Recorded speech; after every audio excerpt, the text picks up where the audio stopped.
Hello and welcome back to the Masonic Roundtable, a weekly program where Masons from around the world get together to talk about Masonic news and opinions in a friendly and social manner. The standard disclaimer applies. The thoughts and opinions expressed here are solely the opinions of the participants and do not represent any Grand Lodges or their positions. So to interact with us, send questions or comments to our Twitter page at Mason Roundtable or on the Facebook event page for episode 124, Youth, Multigenerationalism, say that 3 times fast, and Mentoring. My name is John Ruark, past master of the Patriot Lodge number 1957 in Fairfax, Virginia. Nick, introduce yourself, please. Nick Johnson, past master Corinthian Lodge number 67 in Big Time, Farmington, Minnesota. Thank you, Nick. From steamy Orlando, Juan Sepulveda. Hello, everybody. Juan Sepulveda here from Kissimmee, and I'm a member of Orange Blossom Lodge number 80 and the host of the Winding Stairs Freemasonry podcast. Thanks, Juan. And last but not least, Jason Richards. Hey, everybody. Jason Richards, Senior Warden of Acacia Lodge number 16 in good old Clifton, Virginia, and so happy that everybody's coming out tonight to witness what is essentially an amalgamation of 3 of our previous topics. Because we didn't have any original thoughts this week. Oh, please. Everything old is new again. I'm just kidding. The show's going to be amazing. You should be glad you're tuning in. Yes, we've had no less than 2 brothers say we could talk about paint drying. So guess what next week's topic is? No fewer. No fewer. Then. Brothers are quantifiable. Brothers are quantifiable. I can count and love each and every one of them. I'd love to have an episode. Except in Georgia or Tennessee. Masonic paint? Masonic paint. Masonic. Honestly, seriously, what color is your lodge? Go. That could get a little dicey. Never mind. I'm not going there. Let's talk about Masonic news. So this week has been a very rough week for the nation as a whole, and Masons in particular. There's been a lot of movements going on in the Black Lives Matter movements. There's been no less than 2 very highly publicized shootings with cops and black men. And in addition, there's been peaceful protests that have turned violent. And we find out that even the police themselves, some of those who were fallen on that day, are brothers themselves. And so the first one we want to highlight this week is Brother Brent Thompson, who was on the Dallas police force, who was killed in the line of duty, protecting those in a peaceful protest. He was a brother and actually will have his Masonic funeral service this Wednesday. That's tomorrow, July 13th, I believe. And it's open for, last I heard, they're trying to get as many both Most Worshipful Prince Hall Masons as well as the Grand Lodge of State, or the mainstream Masons, to come out and show support for this fallen brother. What can you say about that, guys? It's sad. I think getting a good showing of both, Prince Hall Grand Lodge of Texas and Grand Lodge of Texas Masons would be a great showing of solidarity, because remember, Texas and Prince Hall mutual recognition is still in its infancy. It's within a year and a half, 2 years Since we've been doing the show, actually. Since we've been doing the show. So what, there's nothing great about the situation, but it's a fantastic statement that we could make as brethren and as Masons, just showing solidarity of Prince Hall and Grand Lodge together. I wanted to add that one thing we need to reflect upon is when we see these things happening in our nation, there is a distance. Most of the time, we're seeing this happening on TV. Nick is a little bit closer because he's right there in the middle of the action, but people tend to have a distance and see this as one cop and one guy who went, took matters into his own hands. but these are people. Like, these are family members. These are parents. These are, in this case, it might be a little bit sobering for us because this man is a brother. So we might be able to connect a little bit more with them.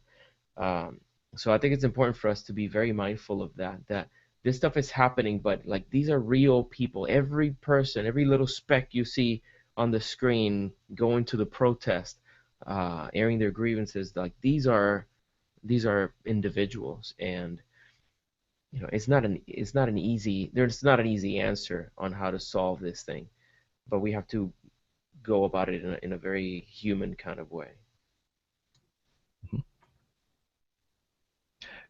One thing I wanted to add too is this is a time now more than ever that we need to show what the fraternity is really about, as far as unifying people, bringing people together, taking politics out of this, and just standing shoulder to shoulder as brothers. And I mean, that's really what we stand for. That's what we teach. And here's a perfect opportunity for us to, as a global fraternity, not just for this specific Masonic funeral service, but to be cool to each other, to be excellent to each other, as we kind of say in the wise words of Bill and Ted. That's really what it's all about. Let's just be excellent to each other. If we can do that as a sacred band or society, then maybe we can show that influence to the rest of the world. Anything else? It's a heavy topic, but certainly. Of course, it goes without saying that our thoughts and prayers are with all of those affected at this time. Whether it's been a loved one who's been affected, or you yourselves. So more especially if you're a brother, because we know that there are brothers out there on both sides who are suffering greatly.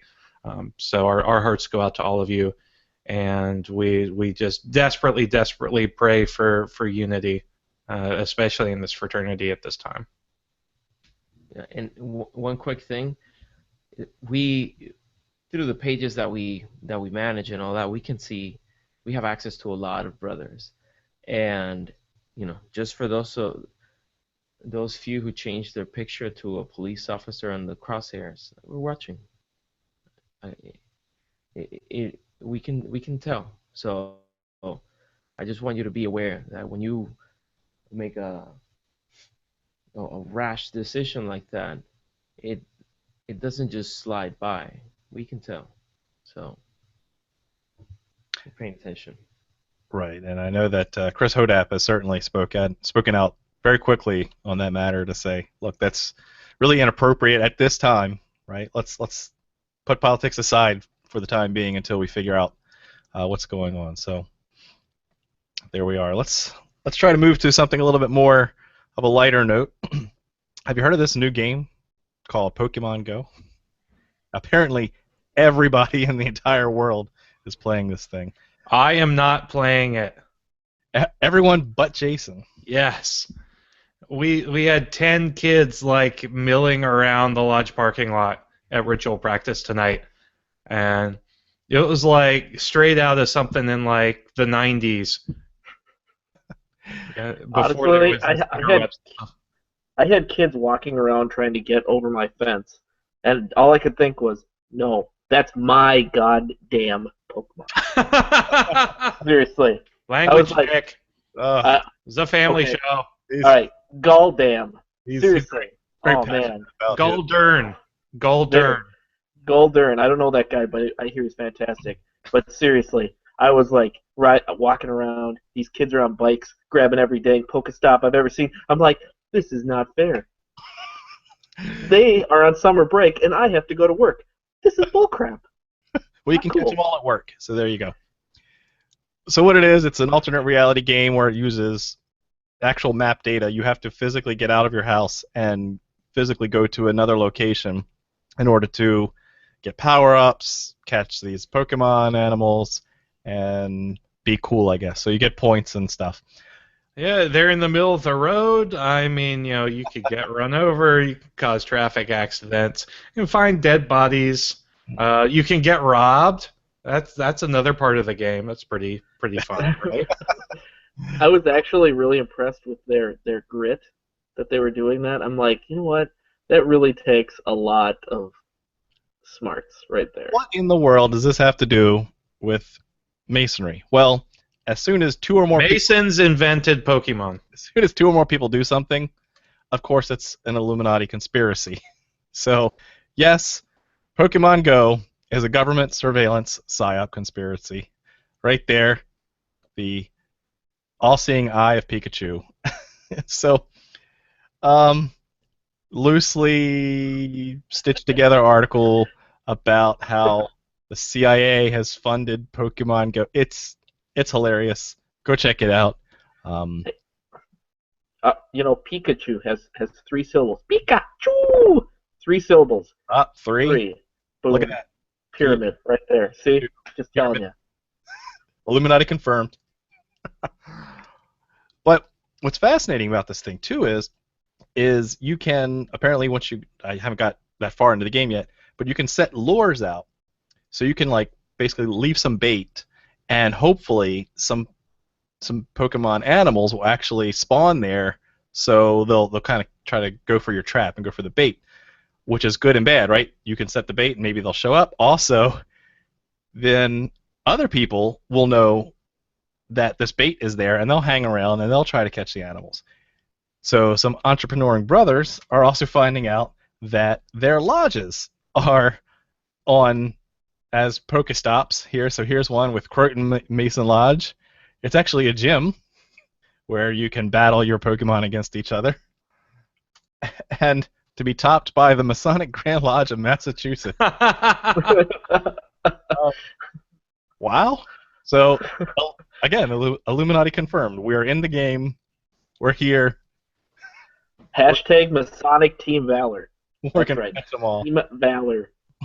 So I was visiting a brother in the hospital earlier this week, and some of the brethren that were in there visiting him were showing me Pokemon Go, and they were all actually like, walking around the hospital catching Pokemon instead of like hanging out with his brother. It was really funny. Like, oh yeah, I just caught another one here. Well, I sent an email to my worshipful master, and I said, have you been down to see if our lodge is either a Pokestop or a gym? And he's like, no, Nick, I haven't gone. And I said, well, hopefully we are, because if it's not, I'm not going to be showing up very often. I don't think he took it very well. So what's the lesson here? The lesson here is got to catch them all. Level up, put some bait at your lodge, and leave some petitions at the door. That's it. You're going to have people just showing up. Hey, while you're here, let me show you the lodge room. Come on. And we're trying to figure out recruiting tactics. It writes itself. Come on. You're welcome, Grand Lodge. That's a freebie. Oh, good stuff. The last news article we have for tonight comes from Reddit. Again, related to the crazy week that we've had. There was a shooting in Minnesota, home of one Nick Johnson. And let me bring this up here. It looks like that there has been an order from the Grand Lodge of Minnesota for brothers not to post about the Castile shooting in the name of harmony. We've talked a little bit about some of the censorship that's been going on with other Grand Lodges over the past year, whether it be Tennessee, right, about not discussing either actions that are in work or the stances of a Grand Lodge. There, here we go. We have another example, maybe, of Grand Lodge in Minnesota telling brothers to basically stay off the politics in the name of harmony. Nick, true or false? What's this all about, Nick? As a Master Mason under this jurisdiction, I am requested not to make any statements. But it's very detailed, and so I want to know for sure. Is this an accurate statement? As a Master Mason under this jurisdiction, I am requested not to make any statements. Well, I think that speaks volumes. Don't you, John? Now, the fact of the matter is, you know, when you're in an organization where you're taught to be a man of good character and hold yourself to high moral standards, like where does jurisdiction over your moral character begin and end, especially as it relates to your social media presence? I have seen plenty of brethren who do not conduct themselves as men of good character on the interwebs. I've had to ban several of them from a number of the Freemasonry groups on Facebook alone. I think at any order or any request, for brethren not to talk about something like this when it's so incredibly important that we have an open dialogue to begin the healing process is unmasonic. Interesting. Yeah, I mean, it's outside the lodge. It's not politics within the lodge, which we've talked about before. That it's something that goes back to some of the old charges, even some of the landmarks. But outside the lodge, we're a citizen of the country, and we're going to talk about politics. So, Nick, what do you think? As a Master Mason under this jurisdiction, I am not allowed to make any statements. I have been requested. All right, Nick, I know I can get you to talk on this one because it's nail time for everyone's favorite Masonic trivia, the Masonic Monday question. On Tuesday. On Tuesday. Oh, man. Yes, I'm so excited. All right, so seriously, I looked forever to find anything Pokemon related for this question. I couldn't find anything, which really saddens me, and I don't know why. But, I was like, oh, man, that would be a great question. So seriously, if you're a developer for this game, you need to join a lodge ASAP, and I will make a question about you. Not even kidding. All right, so the answer for last week, it was kind of a toughie of a question, but it was Alexandria, Washington Lodge, number 22. At that time, it was just Alexandria Lodge, number 22. And the master presiding over that particular ceremony, of which they laid the first guide stone, that would later become the District of Columbia, was Elisha Coolin Dick. And so congratulations to Ed Potter, Joey Boyer, Adam Richardson, I've got Michael Laidlaw, and I've got Justin Miller, Jason Richards, who deserves so much credit, not even kidding. I didn't answer that one. I know you didn't, but I'm going to give you credit because you answered another one, and so I'm officially dubbing you as the answer of two questions, which Nice. gets you so much. I think it's $5. Do I get a golf clap? Soft one. I mean, do you have any? Once they can start trading Pokemon, then maybe you'll get something more. So, Christopher Croto, Jonathan Primo. I've got a couple more on here. Seth Lewis, Darius Butler, and Matthew Apple. So congratulations, guys. You did a fantastic job. All right, so this one is going to be going back to a little place called the Scottish Rite. And as you may or may not know, we have a northern and a southern jurisdiction.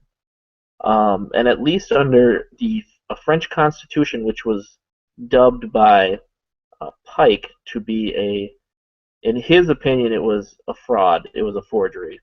But in that, it was considered that every Supreme Council composed of this number of Inspector Generals, 5 of which had to be this. So your question, how many Inspectors General composed of a Supreme Council, and 5 of them had to be this? Female? Interestingly enough, you got it. So, bonus question done. Sorry. I said that out loud. You're awesome, dude. So send your question, your answers with your name, your lodge, and the hashtag gotta catch 'em all, Team Valor. Actually, you know what? Hashtag your team if you have one. And if not, gotta catch 'em all. And send that to masonicmonday@gmail.com. So if So if someone takes your Pokemon that you're trying to get, is that hashtag stolen valor? Yes. Oh my God. I didn't even think about that one, but oh man, that's awesome. I love that game. I don't know why. I'm so freakishly weird. I spend my entire lunch break in the Skyways of Minneapolis, like screwing around. It's awesome. It's amazing. Back to you, John. Thanks, Jason. This week's topic is youth, multi-generationalism, and mentorship. Now, we talked about mentorship way back in one of the teen episodes, so we really haven't addressed it in a long time, so it's probably time to dig it back up again because it's still an important issue. But we're going to take a slightly different twist on it. This is a listener-requested topic of which a brother reached out to us and said that he had recently been raised at the age of 18. Which isn't unusual because that is, in most jurisdictions, the minimum age you have to be in order to be a Mason. But knowing that the statistics show that there is a much older average age in the fraternity, that can start to form cliques and a barrier, a cultural barrier and a generational barrier to peace and harmony in the brotherhood. So I reached out to the brother just before the show and kind of got a couple more details about his situation. Basically, that the brothers were happy to see a young man join the fraternity. In fact, knew that he was a relative of, I think his uncle was a Mason. And so those who knew him and got to know him pretty well were very excited about him joining. However, some other members in the lodge, he said it's about 50-50. The other half said that they didn't think he was ready, and that they actually tried to defer him back to DMLA. I mean, I guess if he's right on the edge of 17 to 18, not quite ready for that, that they were going to try and push him down the DMLA path first until he was really ready. Others tried to scare him with hazing, rumors about that, but he said that only egged him on a little bit more. You mean we don't haze? So they talked about hazing. I want to know what happened in your lodge now. As a Master Mason, I can neither confirm nor deny. But he was raised in his lodge, and although he had a great experience and has generally had good brotherhood, he still sees cliques today of the older group really not paying much attention, not giving him the time of day. It can be discouraging, he said. He's making the best of it, which is exactly the first thing you should do, is just to press on and enjoy everything that Masonry has to offer, despite a couple bad apples. But where do we start from here?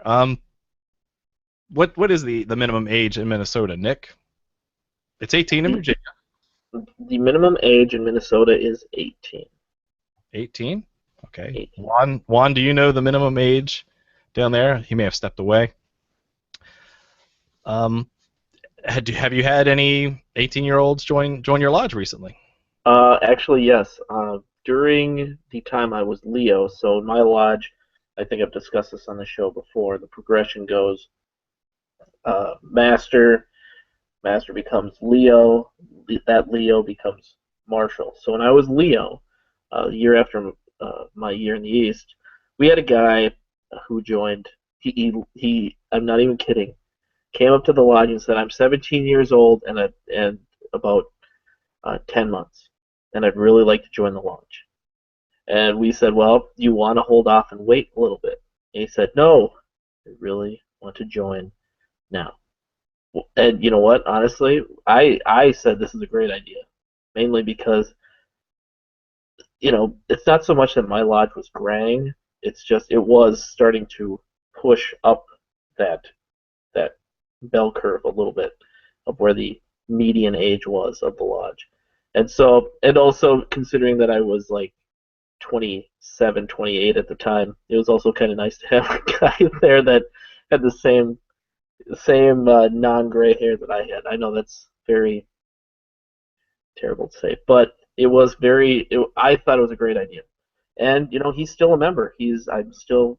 We talk a lot, and he's a really good guy. He joined the. I think he joined one of the services, and the best part was because he was going into the service, and he had a bunch of Masons there with him. He actually was given a lot of advice on what to expect Oh, going wow. into the military.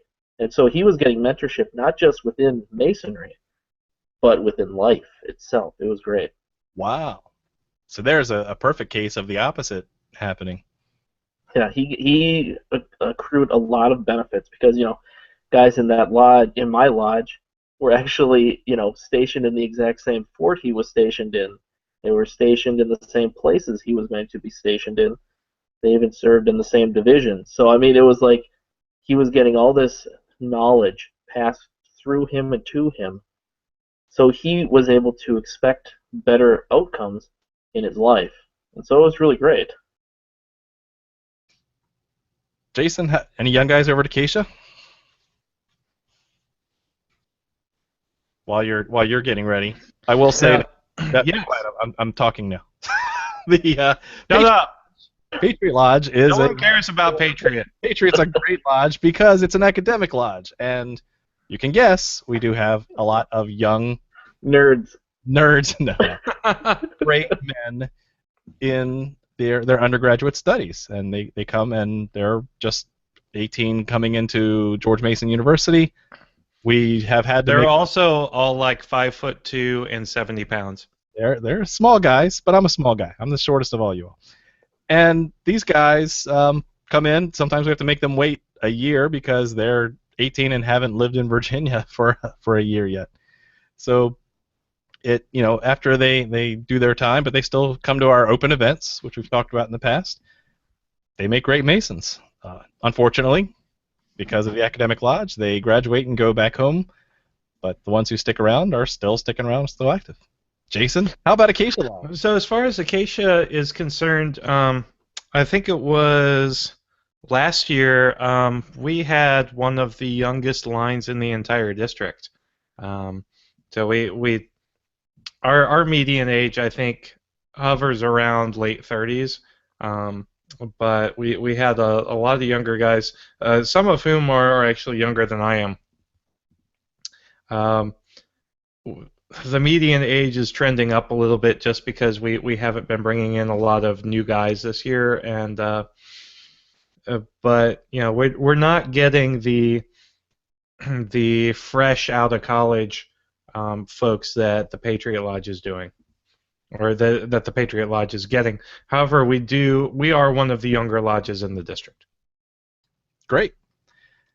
And Juan, I think you're back, and wanted to ask you, one, not only the minimum age in Florida, but also what are you seeing from a mentorship perspective for those new guys coming in? The age here in Florida is 18. Okay. And although I don't usually ask people their age, I can tell that we have some young brothers around.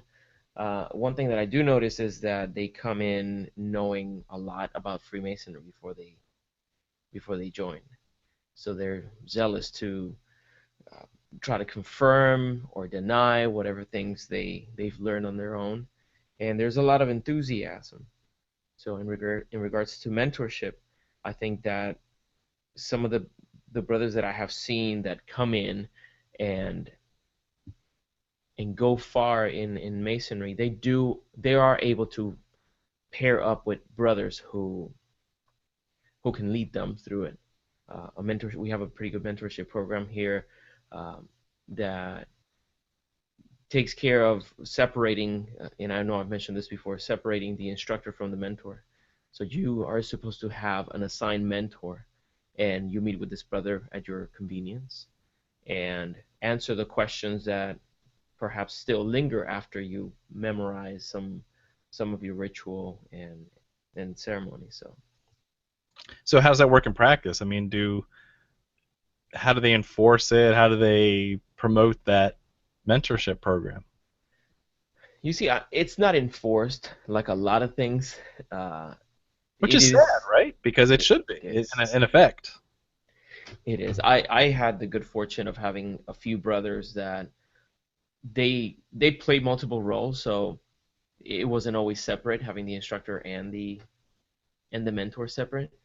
But I I'm nosy. I when I want something, I go for it and I ask, and I'm not shy about that kind of stuff. So I didn't necessarily miss out on the benefits of mentorship, because if I had questions, if I needed the guidance, I did reach out to brothers. And I had some brothers that really made a difference. I had brothers that were close enough to see that at one moment, um, I wasn't I was troubled by things, and I won't go into details, but they were able to reach out and say, "Is everything okay? Is there any way in which I can help you?" And they were there. So there's the benefit of not just teaching you and helping you understand some of these lessons. When you have a mentor there, they can see how you're doing, and they can perhaps tell, well, something's going on, you want to talk about it, and then really put that whole fellowship and brotherly love aspect of Masonry into practice. Nick, what do you think? Well, I was very fortunate, similar to Juan, to have a mentor that also happened to be the married to, I think she was the worthy Grand Matron at the time, or maybe earlier than that. So, I mean, luckily their family was very Masonic. So it was really easy to drop by and, ask questions and things like that. And he was Don is still one of my best friends in terms of Masonry. He's much older than me, a little bit shorter than me, um, but he's a great guy. Honestly, he is one of the reasons I'm glad that I stuck around. And the other fortunate thing for me was that I actually had 3 or 4 different mentors. It for me it was in stages. It wasn't always, Don wasn't always my permanent mentor. It was always kind of a fluid process in my lodge. So for a while, another brother named Bill became this mentor of mine. There was a guy, my own grandfather was my mentor a little bit, even though he was a very inactive Mason. It was still really useful to have him there, knowing, he's experienced all this stuff. He went all the way through the York Rite. Didn't remember it all because, he was older. But, he was he was really supportive, and that was great. And I think because of the relationship my grandpa and I had with Masonry, that's the reason my dad actually joined Masonry as well, was because I think my dad saw just the connection that we got within the family. And so the mentorship that we had was really, it was both Masonic, it was Masonic, it was not Masonic, it was just, me learning life. Yeah. And it was really nice, especially somebody who's only, I was 24, 25 at the time. And so it was really useful to have somebody there backing me up. Yeah, you're definitely one of the lucky ones, it sounds like. Now, one thing I wanted to add is another thing that shaped the topic of this show was a Harvard Business Review article that I found. I was reading it this week. It came out that says that aging societies should make more of mentorship. So when I saw that headline, I immediately thought of the craft, selfishly. But it's based on a study where they found that older people who mentor and support younger people in work and life are not 1 or not 2, but 3 times as likely to be happy as those who fail to engage in this way.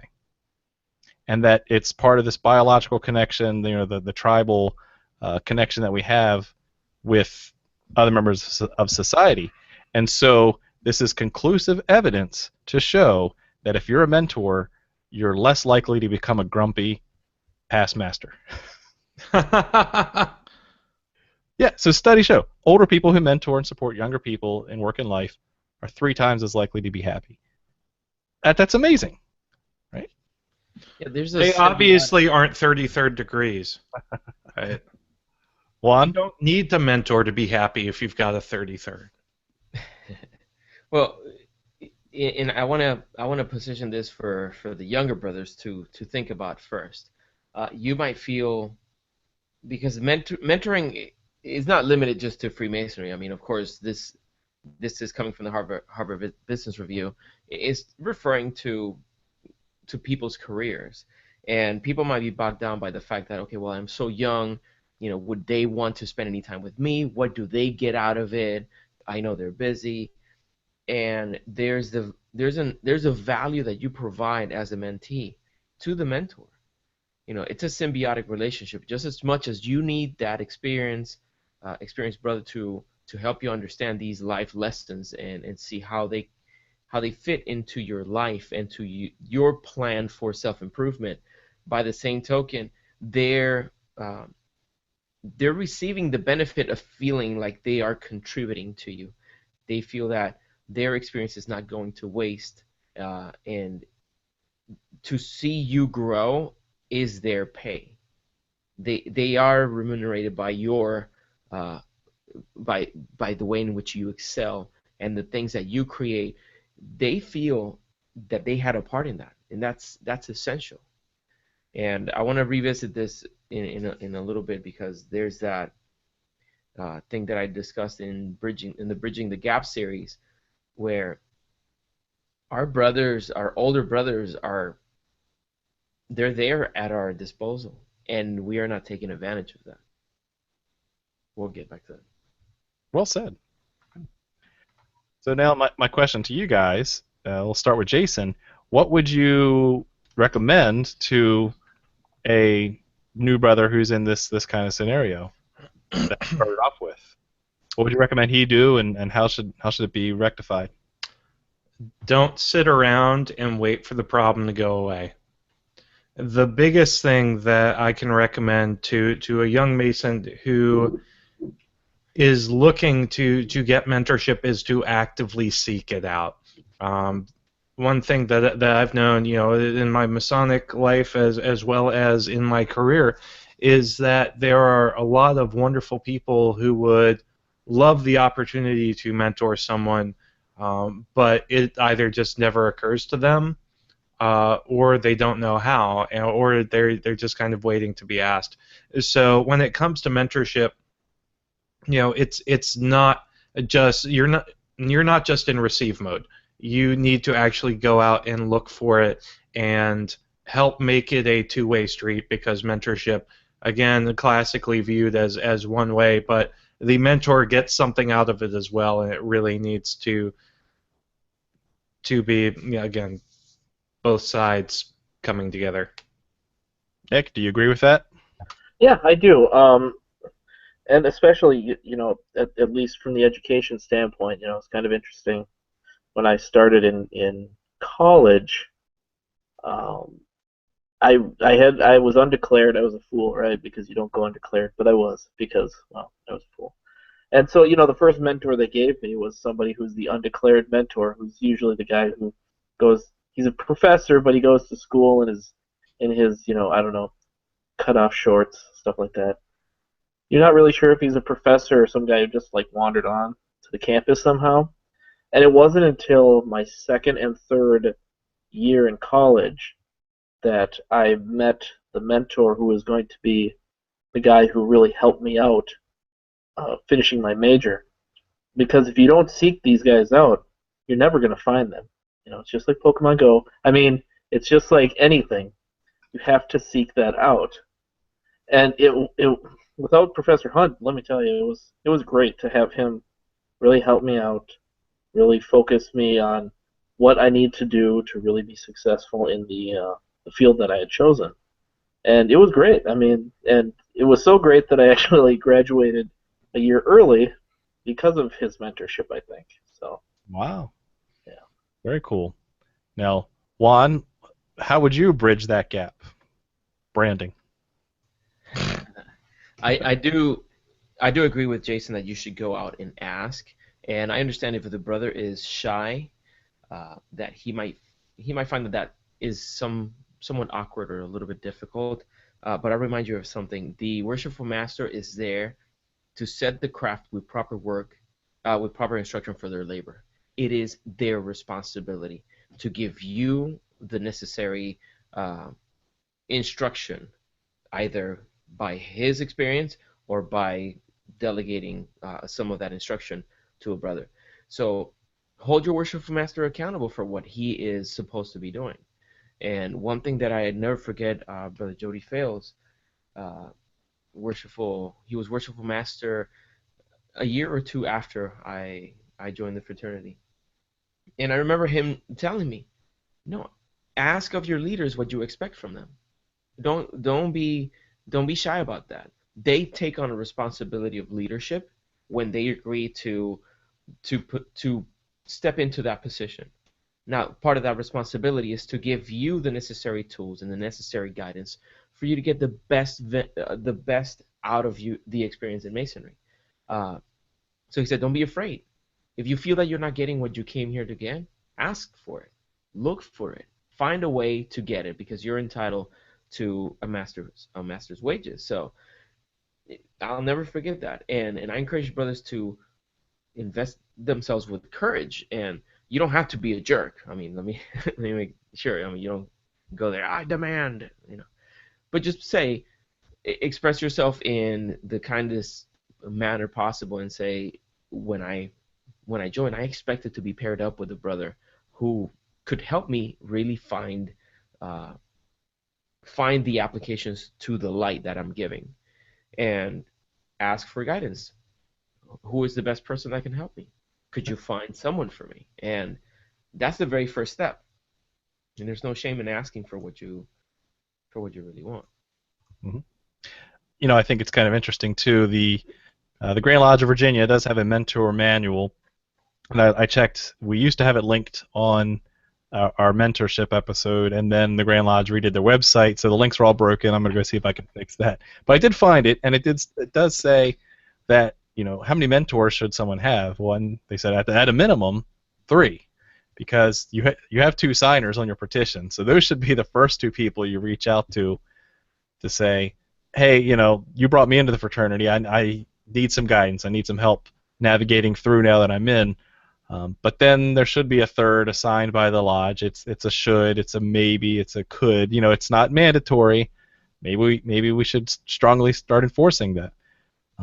But then the other side of the coin is that I truly believe, in a lot of the leadership training and stuff that I've had, that you lead where you are. So if you are a Mason that's only been around for 2 years, you don't think you know it all, that's fine. Mentor someone else immediately. You will never be fully ready to mentor anyone else. And so my challenge to you listening or watching is find 4 people to mentor. 4 to mentor. There's your hashtag, right? If you can just, right now, if you can't list 4 people that you are considering as your mentees, that you are instructing people of the craft of what you've learned so far, books or articles or podcasts you're listening to, any of those things that you're sharing with someone else that's a brother, then you need to be part of the solution. 4 to mentor. That's my challenge for you guys. Oh, go ahead. Let's go back to Juan, and then we'll go to social media. I wanted to elaborate on the manual component of it. Here in Florida, we do have, is a requirement for the worshipful masters to set up a committee of mentors. A requirement? Yeah, it's part of a requirement. And you can appoint people, but if you're not following up, them being appointed means nothing, right? I'm not saying that the worshipful masters are not doing their job. I'm just saying that I've seen situations in which brothers don't have the mentorship that they need. So, but they're required to have a committee, and there should be at least one lodge mentor, and that's the one that should be overseeing the fact that everything is going through. And there's a structure to it. There should be there's an initial meeting in which the mentor basically gets to know the brother and gets to give a first lecture, and there are lectures for every degree thereafter. So you're supposed to meet with your mentor after the degree, and there's a lecture that is pertinent to the mentor. So there's a structure to it, and but that's a minimum. And we do a lot of minimums in Masonry. See, we check the requirements and that's it. Like, how do I apply the 24-inch gauge? Like, really? How can I, if I'm working 9 hours a day, what can I do? There you go. Those answers are specific, and they can be answered only by brothers who are not just meeting the minimum requirement of being a mentor. Yeah, I know if RJ were here, he would say, let's not settle for mediocrity. Yeah. Especially when it comes to mentorship. But All right, he's Jason. not here, so he didn't say that. Yeah, so he didn't say that. You Can't did. quote him, but I can quote him. Jason, what are they saying on social media? Hey, so we have had some fantastic conversations tonight, both here on the podcast and also on social media. So I'm going to start with good friend and brother Brian McCollum, who says he actually finds mentoring pretty difficult, trying to get the mentee to just show up and become active and stay active is really hard. The biggest goal for him is to make sure that those who are mentored become good mentors themselves. It's much more than just learning enough to get to the next degree. And far often, when it comes to mentorship, that's really where mentorship stops. Well, and I should say that it's kind of interesting.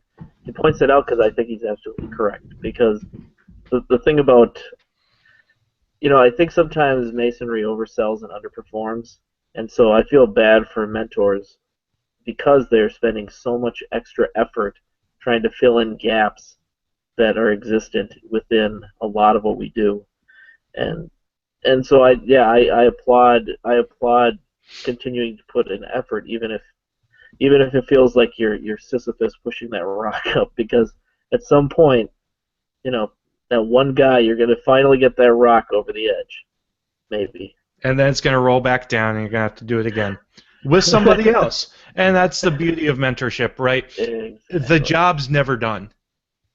You always have someone else who you can destroy by your bad advice, corrupting young souls. And yet I still hang out with you, Jason. I'm younger than you are. You can lead wherever you are. It's leading from the second row. Got it. Leading me off the cliff. So, brother Blake, our resident Australian, likes to stir the pot and says, "So, with all this talk about youth, we're not going to promote Masonic youth groups?" What are those? To which I politely said, #episode 42. Enjoy. Haven't watched 42 yet. I'm sorry. So, moving on, Brother Brad Parsons says, I sought out my mentor. Now, I wasn't sure if he actually wanted to take me under his wing or not, but I didn't give him much choice, and we're good friends now, and our conversations extend well between Lodge. And I think that's just a really great example of how mentorship and requesting mentorship really takes action on the part of the person who's looking to learn. So I had to do that with one of our past grandmasters, and I took a liking to him and really liked what he stood for, and I emailed him one day and said, "Brother Terry, I'd really like to come under your mentorship because I have a lot of respect for you." And to his credit, he said, "Yeah, that'd be great. I'd love to talk to you anytime." And sometimes it's as simple as just an email out of the blue or a phone conversation. So Brother Alex Powers says that he joined at age 27, but deeply wishes he got involved much earlier. He's got a lot of Masonic history in his family, but never really gave it the time of day to figure out what it was all about. Father-in-law and Masonic mentor is to thank for really opening his eyes to the fraternity, and it's just someone who guided him throughout his life and into his Masonic life as well. And he's just so happy that he had someone in his family to be able to mentor him. So do any of you guys actually have Masonic members of your family. I think I remember, Nick, you talking about Abe Simpson. And pretty close. That's I give a talk about that every once in a while about how I found Masonry. And no joke, this is like the first post I ever wrote on my blog, I think, was I go to my grandparents' house on Thanksgiving and see a letter written to my grandfather from, that's right, the Grand Encampment of Knights Templar. And all I could say was, Grandpa, why on earth are you receiving correspondence from a dead knight's order?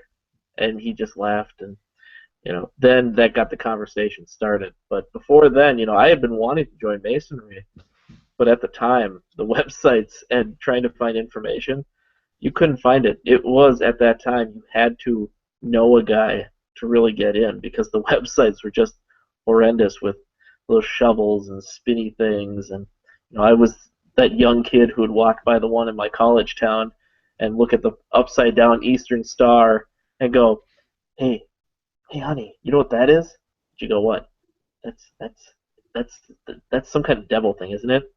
And it was right next to the square and compass, and I'm like, I gotta join that, because whatever they're doing in there's got to be crazy. Am I right? So, but I got lucky because my family had a connection, and the chain went up. My grandpa knew a guy who then knew a guy, and then it got me started, and that was totally different than what we have now, where guys are joining and they want to be Masons, and they've learned about everything, they've read all the books and all that stuff, but they don't have the connection. And that's something that has to be bridged, that isn't bridged right now, is how do you get these guys that are joining that didn't really know anything about Masonry to really get them integrated with Masonry. I don't know if there's any answers to that yet, but we're working on it. So here's a really interesting conversation thread that I think really merits talking about, especially with our relationship with Karen Kidd and some of the female Masons that we know, like Elena Yamas over at Phoenix Masonry. Brother Angelo Mino says, a close female friend of my wife's family was the highest female Mason in Ecuador, and she was the first person giving me hands-on information about Freemasonry and the fraternity. Brother Angelo eventually joined a lodge in the United States and was sad to learn that he could no longer have Masonic interaction with her, at least on the level that he was before. So it's interesting looking at how Masonic mentorship does not necessarily need to exist only at the levels of regularity, right? There are so many people in this fraternity who are not recognized by a governing body for one reason or another. Even when it comes down to certain states recognizing one principle but not the other. And the fact of the matter is, I'll say this again and again. It's if you're a Mason, I'm okay with calling you a brother, even if you're a sister. I'm not going to talk about secrets with you, but you know things about the Masonic experience, and you have experiences that I will never have. And I can learn from your experiences as a Mason in your own organization. Well, there you go. And I'm going to get expelled. It's nice knowing you, Jason. Yep. I hope you're going to get to Mike Hambrecht's question, because he had a good one. Mike always has fantastic questions. And I am looking for his question, but John, why don't you ask it if you have it at the ready? I've got it at the ready, because it's a great question. Do it. How about going outside of your mother lodge to find mentorship? Is this recommended if you don't think that it is there?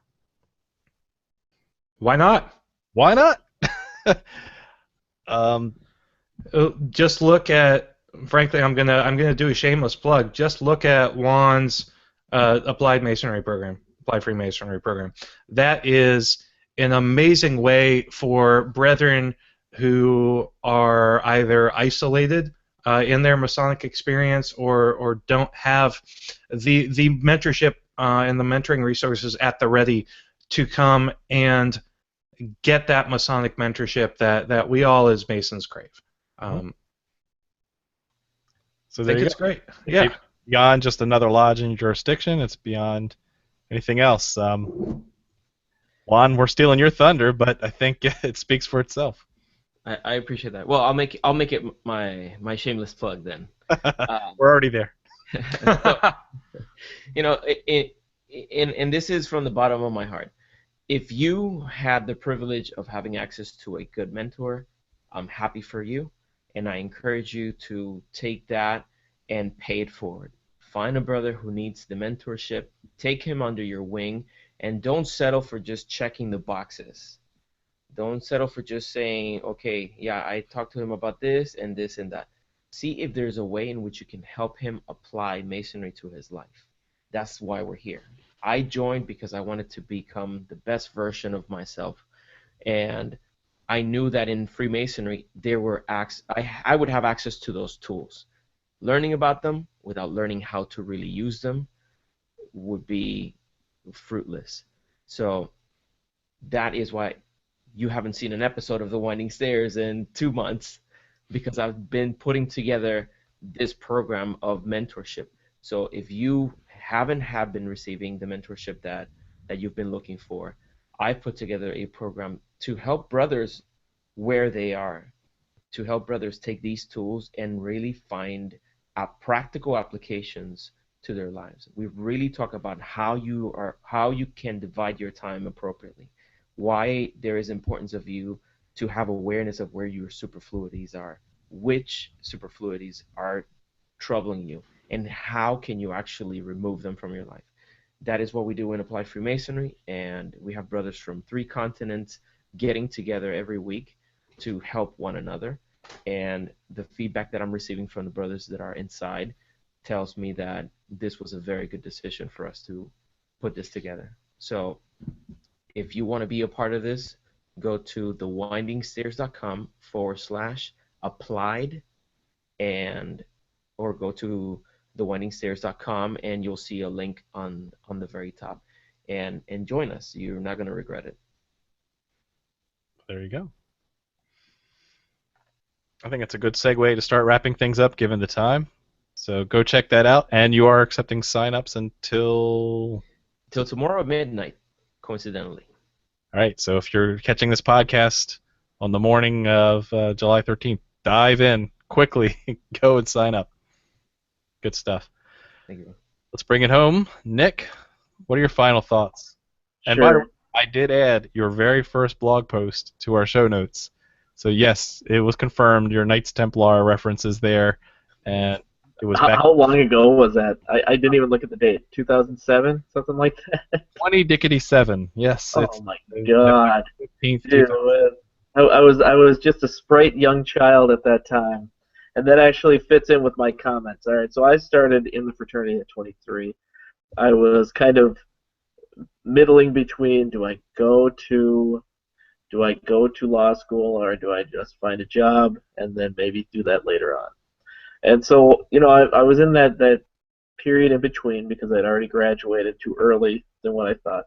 And I finally joined the lodge, and I'm looking around, and I really found brotherhood and mentorship that I needed at the time. And maybe that's why I stuck around so much, that or the position that they threw me in right away over the summer. But, it was really a great experience. And what I've discovered in this whole way in which we mentor men in this fraternity is that all of us are at different points in our lives. So right now I'm at the raising child stage, right? And so it's really nice to be able to chat with, folks that have kids, like, the guys here, I don't know how John does it, but, I chat, it's amazing to me. But, it's great because you kind of learn about how everybody does this stuff. And it's not just learning about Masonry, it's learning about life. And we don't have this kind of fraternal experience that much in any other place. They're dying off. I mean, bowling alone is not just a phrase anymore. It's an epidemic. Men just do not hang out anymore. And so this is just one of the last places that we can. And it's good because we learn and grow and learn about how to live this thing called life, and I definitely recommend this book by uh, let's see, by Brother Robert Davis, worship brother, Understanding Manhood in America, and it makes you understand exactly why Freemasonry has to exist. Because manhood, it's not an assault. It's more that it's just kind of fading, and it's mainly because we just don't have the mentorship opportunities that we once did. So definitely check out that book. I am blogging again. I have some stuff in the hopper. They're going to be showing up soon. So millennialfreemason.com. I'm going to be doing controversial statements because I might be getting published in a few little itty-bitty magazines. So I'm going controversial. Except I've been requested not to make any statements. As a I was Master going to ask. Mason. I was going to ask. Guys got to try. Jason. So, Nick, all I ask is that it be more controversial than the article John and I wrote on the question of whether or not homosexuality was inherently unmasonic. Well, I see that the past bastard already beat me to transgender bathrooms, so I hate that guy. He's so fast. Okay.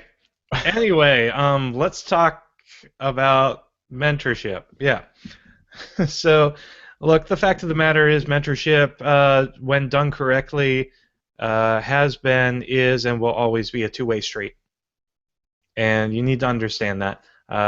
Someone who is looking for mentorship can't expect to be the sole recipient of grace and goodness and the positive aspects of mentorship. You also need to make sure that you are giving your mentor something back, and the reverse is true for those who are looking to mentor. So just make sure you're cognizant of that. If you are in a place that's geographically isolated from brethren, or your lodge really just isn't cutting it for you, I would encourage you to go online. There is a whole host of mentoring that you can seek and receive online, not just with Brother Juan's program, but in any number of Freemasonry groups online, like the Winding Stairs Freemasonry group. You've also got the Freemasonry subreddit. There are a lot of great guys there. There are a lot of special guys there as well, and special gals. But in a day and age where we've got the power of the internet at our fingertips, no one should feel like they have to go bowling alone, especially in this fraternity. Great. Thank you, Jason.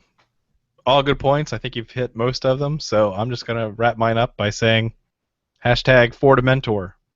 And that means right now, if you're listening to this, if these words are hitting your ears, then you can be a mentor right now. Find 4 guys that either are Masons looking for mentorship, or maybe even people who aren't Masons yet. Tell them how great the fraternity is, and maybe you'll be an official Masonic mentor for them in the future. So with that, go off, be great guys. Thank you very much for watching, and keep searching for more light. Have a good night.